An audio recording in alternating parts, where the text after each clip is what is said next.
In this week's episode, if he's deaf, how did he become a DJ? But first, an inspiring petrol attendant with great vision.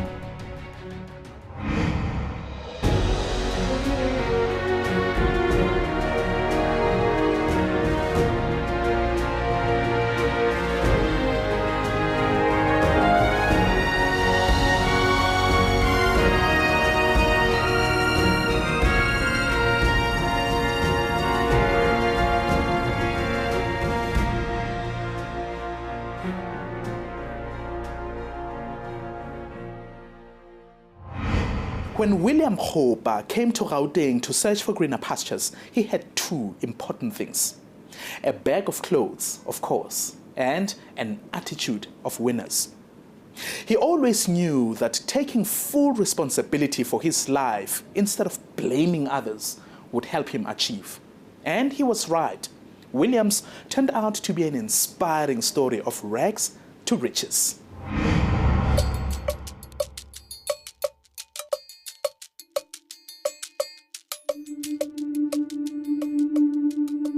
In the late 1990s, William Kgopa left Bila for Pretoria to do a secretarial course. While studying, he decided to take a part-time job to help his parents back in Limpopo. It was very difficult to find a job. I didn't know about the emails by then, and then we just going around and then, with the brown envelopes looking for a job. He persuaded managers at this garage in Hatfield to employ him. He was working here as a part-time student. And then we gave him a nickname, Wana school kid, because he was coming during school holidays. When he couldn't afford to continue with his studies, William reluctantly became a full-time petrol attendant. One day when I was there, busy filling on the filling station, one of the vehicle, it was a taxi coming from town, and then I saw one of the lady that I went to school. We went to school together. He was in that taxi. She was in that taxi, and she asked me how. Veli, they were calling me my name. Actually, it's Veli. Veli, what are you doing here? I said, no, I'm working here. Then I feel like hey, that lady, she's going to tell anyone there at Bila that, William, he's just a petrol attendant. After a year at this petrol station, William moved on. One of his regular customers, a senior manager from the Guinea embassy in Pretoria, offered him a job as a driver. Although William took it, his dream was bigger than that.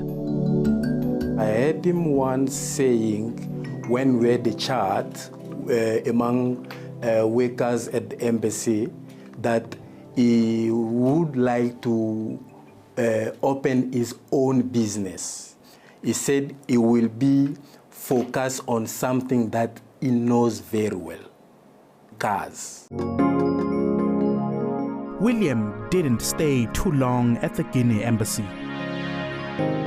He went on to work for several companies and had the opportunity of driving VIPs from around the world. There was a visit of George Bush and Colin Powell, and then I drove the motorcade.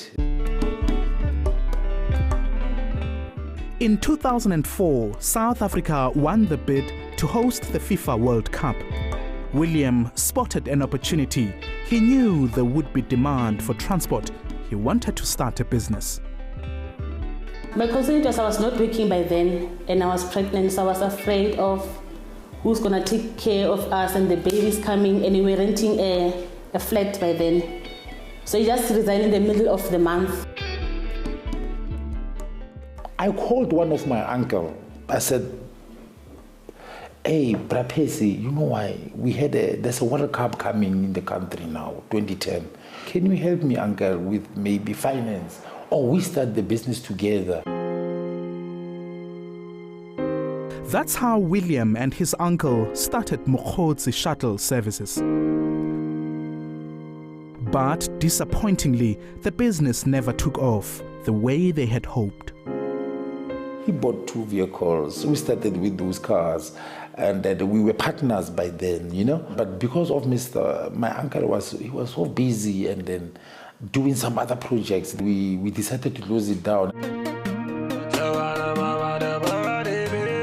But William did not see the experience as a failure. He learned about the do's and don'ts of business. The following year, he started Wilzo Chauffeur Drive and Services, even though he did not have a car of his own. He successfully negotiated with the Trade and Industry Department to drive some of its officials around using a hired car. It was so difficult, it was not easy. You must remember when you do business, especially with government, knowing that, I'm not saying that they're bad payers, but sometimes they're not paying on time. Slowly he saved and eventually bought his first vehicle. Nearly a decade on, William is going places.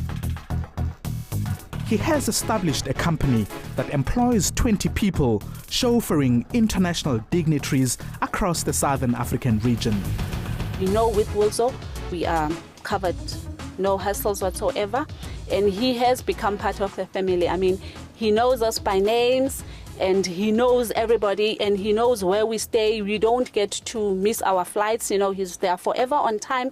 And before they come to pick you up, in fact, they call you, a day before. You will get this. Either you get an SMS telling you that this is the driver that will be picking you up at this time.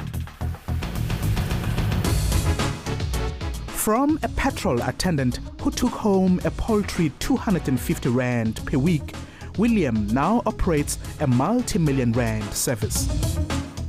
The company is still going far because it's doing a lot of marketing. People, they must just know that there's nothing impossible at this time. If you want something, you need to start and act.